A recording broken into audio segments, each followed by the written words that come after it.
We are back at it once again, ladies and gentlemen, for another Monday Night Raw review. And, well, as you guys know how I always feel about these Monday Night Raws, they're not exactly exciting. So don't expect too much out of me. The show started off with The Miz telling everybody a Christmas story. And that Christmas story was basically him telling everybody what's going to happen at TLC when AJ Styles defeats Drew McIntyre, but then he adds himself to the story and says that he will cash in on AJ Styles and become the new WWE champion. No, Miz, what's going to happen is that you are going to fail your Money in the Bank cash in. That's exactly what's going to fail. That's exactly what's going to happen. No one wants The Miz as WWE champion heading either in 2021 or even by the end of 2020. No one wants to see The Miz as WWE champion. The only good thing about The Miz is that he can cut a good promo. That's really about it. So because of this, Sheamus comes out, has a match with AJ Styles. It was a pretty good match, I'm not gonna lie. I am a big fan of Sheamus and AJ Styles when it comes to their in-ring work. And AJ Styles gets the win. Now, I guess this is now officially Sheamus' face turn. Because he wrestled a lot differently. He wrestled a lot differently. He wrestled more like a babyface than as a heel. Now, here's the one thing that I heard the commentators mention, and I wanted to bring this to your attention because I thought this was really bizarre. Like they think they know what Sheamus is all about. Like they think they know how what Sheamus is like and how he behaves. I think it was either Byron Saxton or Tom Phillips. I can't remember who it was. But one of them said that, or maybe it was Samoa Joe. I can't remember who it was. But someone said that Sheamus, tends to take advantage of his friends for his own personal gain. Okay, did he ever use Cesaro? Did he ever use Cesaro for his own personal gain? Did he turn on Cesaro for his own personal gain? Can someone tell me that? As far as I know, Sheamus and Cesaro, they broke up due to the draft. They didn't break up because Sheamus bro-kicked him or they had any issues. They broke up because of the draft. People, the commentators are making it sound like that Sheamus is not trustworthy and he always stabs his friends in the back. He rarely, Cesaro was technically his only friend. Especially when it comes to tag teaming, because I don't understand it. The commentators are making it sound like that Drew McIntyre should really watch his back. Because Sheamus is going to turn on him. All I will say is, did Sheamus ever turn on Cesaro for his own personal gain? No, he didn't. So, I don't know why the commentators are taking a dig at my boy Sheamus for thinking that he uses people for personal gain. He isn't using anyone for any personal gain. What's wrong with him being friends with Drew McIntyre? Seriously. Then we had the Hurt Business. They took on the New Day and Jeff Hardy. I really did not care. We also had some other things, like we saw Elias. We saw Elias come to the ring, and he has Jackson Riker with him. Yes, that bum that was in the Forgotten Sons.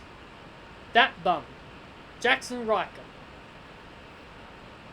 The I support Donald Trump. That Jackson Riker.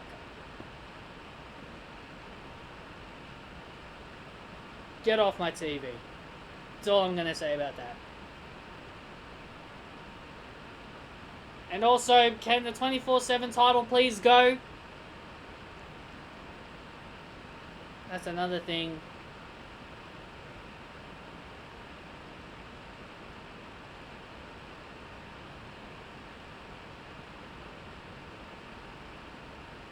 So yeah, you have that as well. So yeah, you had the Hurt Business again, as I mentioned. Who cares?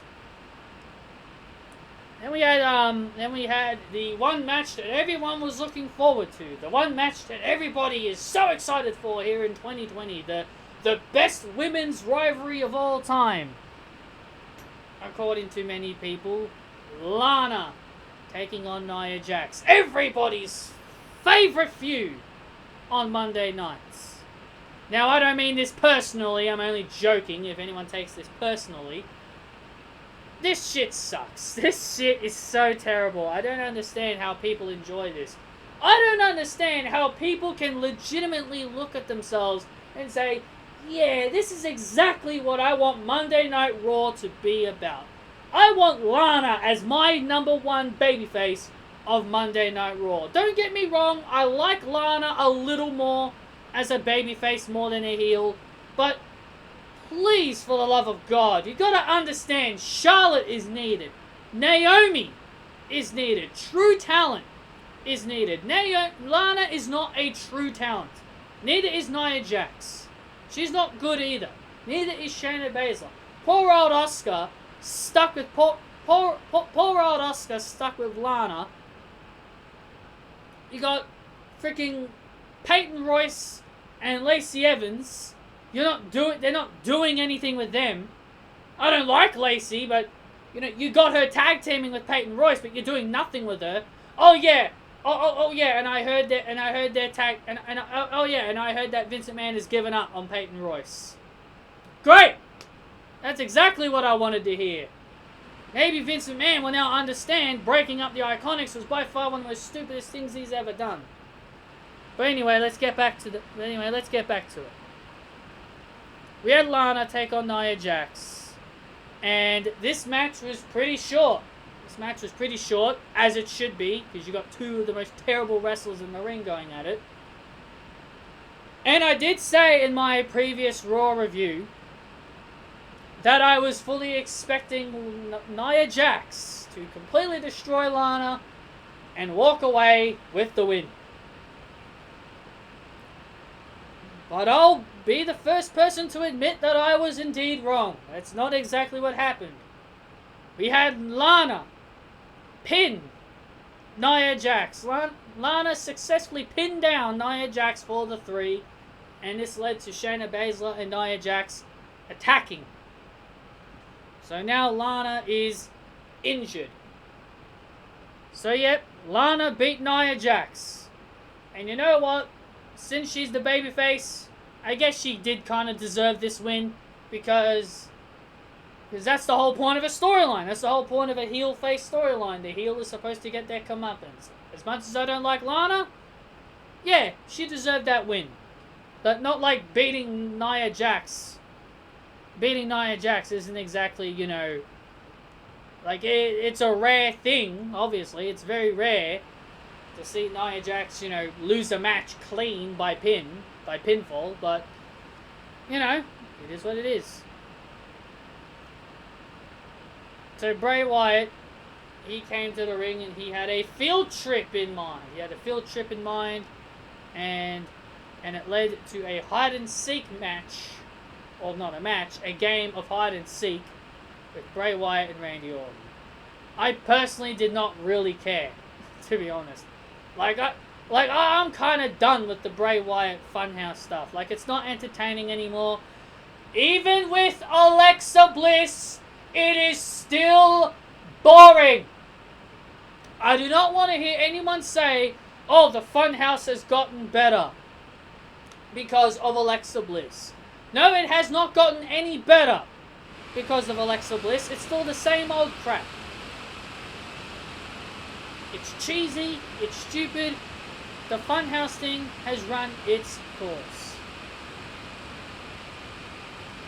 Miz and Morrison, hey, hey, ho, ho, they took on Keith Lee in a 2-on-1 handicap match.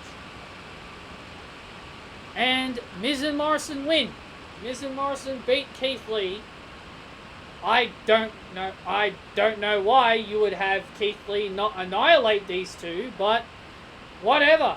They didn't have Keith Lee win. Don't know why. But, you know, I don't think this loss really hurts Keith Lee. I know some people are going to think, oh, this really damages him. It doesn't. It took 2 people to beat him. It took 2 people to beat the big guy. If it was one-on-one, then maybe I'd say something a little more. But because it's 2-on-1, you know, yeah, it makes sense that Keith should annihilate both guys, but honestly, I don't really care. To really care. I don't care enough to really care. Ricochet faced off against Mace. This was the first time Mace of Retribution had his first match. This was his first match on Monday Night Raw. Well, it looks like Mace had a much more successful debut than Reckoning. Or should I say Mia Yim. Mia Yim lost to Dana Brooke twice. And Mace, or Dio Madden, he beats Ricochet.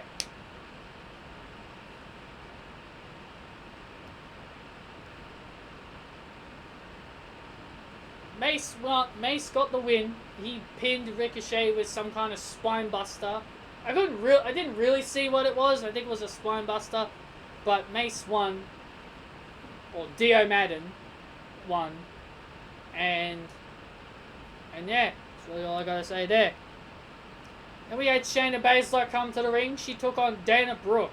This one was pretty awkward. I was like, okay, why is she facing Dana Brooke? At first, I was thinking she was going to face off against Asuka. But, no. But the match ended by disqualification. Nia Jax, got involved. But then this led to Mandy Rose making her return. It's great to see Mandy Rose back in the ring. It's great to see beautiful Mandy back. Mandy made her return. She smashed Shayna Baszler with the kendo stick. And then Asuka came to the ring. Double teamed, helped Mandy out, double teaming Shayna and Nia, forcing them to flee. Now I know this is when they announced that Lana was not going to be able to make it to TLC. So all the people that were bitching about Lana possibly being a champion in 2020, now all those people can breathe a sigh of relief. Now listen, to be fair, I would rather Lana champion than Shayna Baszler. No joke, I'm not talking shit out of my ass. I literally mean what I just said. I literally mean it. I would rather Lana champion than Shayna Baszler. But, now that Asuka has no partner, this leads us with the big question. Now, obviously, some people are going to think Asuka's going to team with Mandy Rose or team up with Dana Brooke at TLC. Now, let me make this perfectly clear to you. Yes, they have history with Shayna and Nia. Yes, they do have history. But Mandy and Dana are already a team. You don't need to pair them with Asuka. There is only one person, well, 2, but one person in particular, and I'll talk about the other person in a second. There's only one person in particular that makes the most sense to team up with Asuka at TLC. That's Charlotte Flair, because Charlotte has history with Nia Jax. Nia Jax injured Charlotte. She injured Charlotte. She took her out of action in June. She took her out in June. It makes total sense for Charlotte to come back. Now, some people know what I said last week, say the go-home show determines what happens. Yes, I still stick by my claim, and that is technically true. But I just feel that Shayna and Nia are losing no matter what. Because let's say the partner is Charlotte. Let's say Charlotte is the tag team partner of Asuka at TLC. Does it make the most sense to have Charlotte come back and lose? Yes or no? Do you think it makes sense to have Charlotte lose her first match back? Yes or no? The answer is no. It wouldn't make sense to have her lose her first match back. Shayna and Nia have literally done jack shit with those championships since they won them from Sasha Banks and Bayley. Oh, they versed the Riot Squad? Yeah, so what? They versed the Riot Squad. They were supposed to verse them at Clash of Champions. But they versed Mandy Rose and Dana Brooke. Two teams. Two teams, and they were both on Raw. Ruby and Liv were on Raw by that time. Has Shayna Baszler and Nia Jax ever taken a stroll to SmackDown to scout any of the teams on SmackDown? No. Have Nia and Shayna taken a stroll to NXT to scout any of the teams in NXT? No. It proves that they do not give a flying toss about those tag team titles. You need a team that gives a shit about those championships.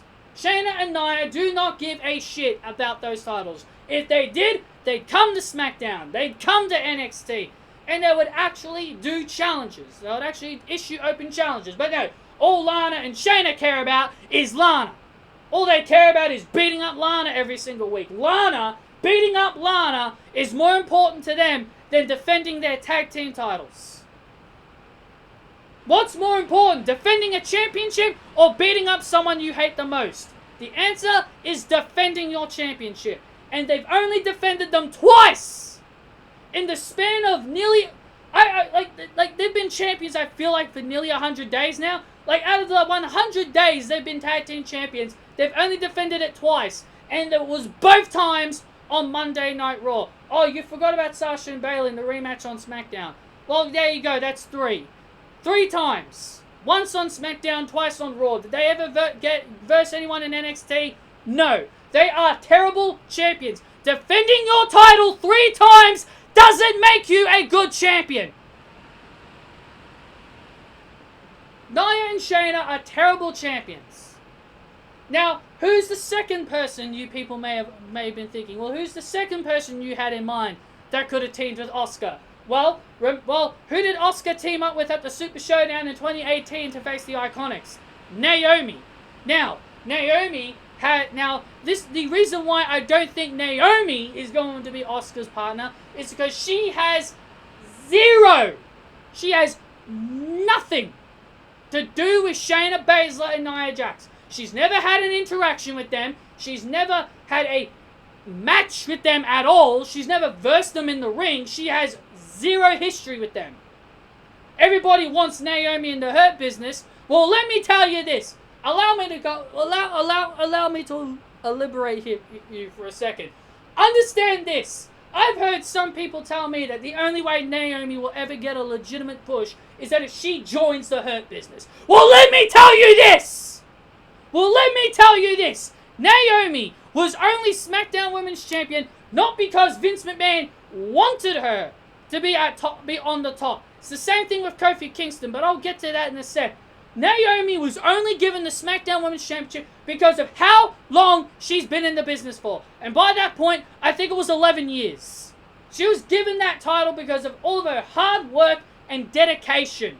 She wasn't given that title because Vince was ready to give her the monster push, to be the top star, to remain as one of the big names of the women's division. Naomi was given that title because of how long she was in the business for. Same thing with Kofi Kingston. If Vince McMahon was dead serious on making Kofi Kingston the main eventer, he would have done it years ago. And more importantly, he would have kept Kofi Kingston as a main eventer after his WWE Championship loss. As soon as Kofi Kingston lost that championship, boop, right back down to the tag team division. Same thing happened to Naomi. As soon as she lost that title, right back to the bottom where she went. Right back to the bottom. It did not help.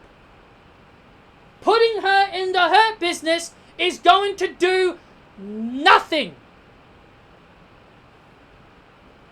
It's not going to do anything for her career. She's going to end up as the Mia Yim of the Hurt Business, like how Mia Yim is with Retribution, always taking losses, always losing. That is Naomi's role. That will be Naomi in the Hurt Business, losing every match. People continue to tell me that Naomi joining the Hurt Business is the only way she will become Raw Women's Champion. No, it will not! I am not saying this because I do not want her in the Hurt Business. Technically it is. But you gotta understand, Vince McMahon has never valued Naomi. Never! He never valued Naomi as a top star. If he did, he would have kept her in the title division after her title reign ended. He would have continued to make her look like a legit threat. He would not have had her lose to people like Lacey Evans. He would have kept her in the title picture. Naomi never got her shot at the SmackDown Women's title when she pinned Bayley. She got one match with Bayley and that was it. No feud, nothing. Just one match with Bayley. That's all she got. And right back down to the mid-card she went, counting the lights for people that Vince McMahon wanted to push over her. So stop telling me Naomi joining the Hurt Business will make her a champion. It won't. It won't make her a champion. And WWE will only put her in there just because of her skin tone. That'll be the only reason why they'll put her in the stable. That'll be the only reason why they'll put her in the stable. They won't put her in the stable to make her Raw Women's Champion. Do you people honestly listen to what you say? Listen, I love Naomi.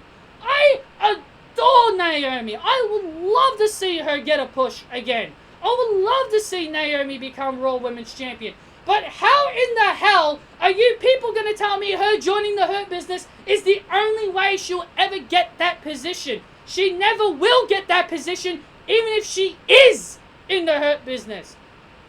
Vince doesn't value her as a main eventer. He never has. She was the female Kofi Kingston. She was only given the title because of how long she was in the business for. If Vince knew Naomi's value, he would have made her Divas Champion all the way back when AJ was the champion. If he valued her, he would know that if he knew how much Naomi was worth, he would have kept her as a main event player to this day. She'd be winning multiple championships. Not having 2 title reigns and never to win a championship again. So stop telling me Naomi joining the Hurt Business is going to give her a championship. It's not.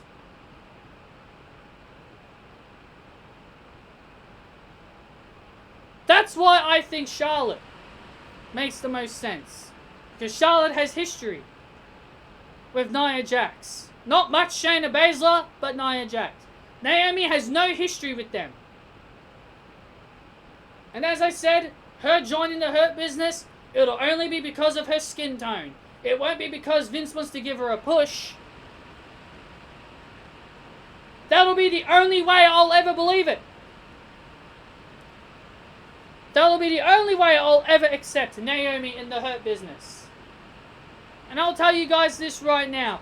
That'll be the only way I'll be okay with Naomi being in the Hurt Business. If Naomi does become Raw Women's Champion, that'll be the only way I'll accept it. If she's in the Hurt Business to become Raw Women's Champion, that'll be the only way I will accept her being in that stable. If she's in that stable just to be the Mia Yim, I will come on here and I'll tell you, I told you so. And if she becomes Raw Women's Champion in that stable, I'll admit, I will come on here and I'll happily admit I was wrong. But I'm telling you right now, Naomi will not win a championship in the Hurt Business. That is why I do not want her in the Hurt Business. So now you guys finally know, because I'm so damn sick and tired of people telling me, put her in the Hurt Business.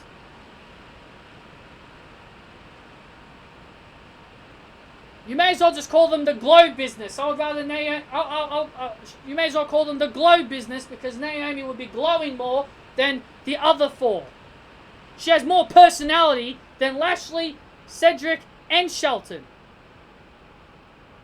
The Butthurt Business, more like it. But anyway, There you go. There's your rant for there you go. There's your rant for the day. So yeah, I believe Charlotte Flair will be the one that replaces Lana. And I don't want to hear anyone complain about Charlotte taking Lana's spot. Blame Nia Jax and Shayna Baszler for injuring her. Then we had Matt Riddle versus MVP. This was a squash. Matt Riddle just destroys MVP.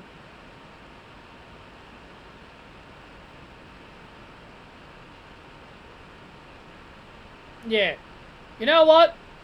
As long as Matt Riddle's matches are like that, I don't care. The quicker he's off my TV, the better. Quicker Matt Riddle's off my TV, the better. And then we had AJ Styles and Drew McIntyre in the main event. They did some kind of ceremony where they were raising the WWE Championship above the ring. And AJ Styles stood tall at the end of it. Miz and Morrison tried to get involved. Drew McIntyre built momentum, and then Styles battled back. And he would hit Drew with a chair, put him through a table, and Styles climbed up the ladder, yanked down the WWE Championship, thus telling us that Drew McIntyre is indeed retaining the WWE title. So there you go. That's your Monday Night Raw review. Sorry that my rant about Naomi was basically as long as you guys probably would have thought it was. But that's what happens when people constantly tell me a question and they want to hear my answer about it. There you go. You heard my answer about Naomi joining the Hurt Business. Now, please stop asking me. I already told you. This video gives you it. Thank you all so much for joining me. Hit that thumbs up. Comment your opinions down below. And I'll see you all next time.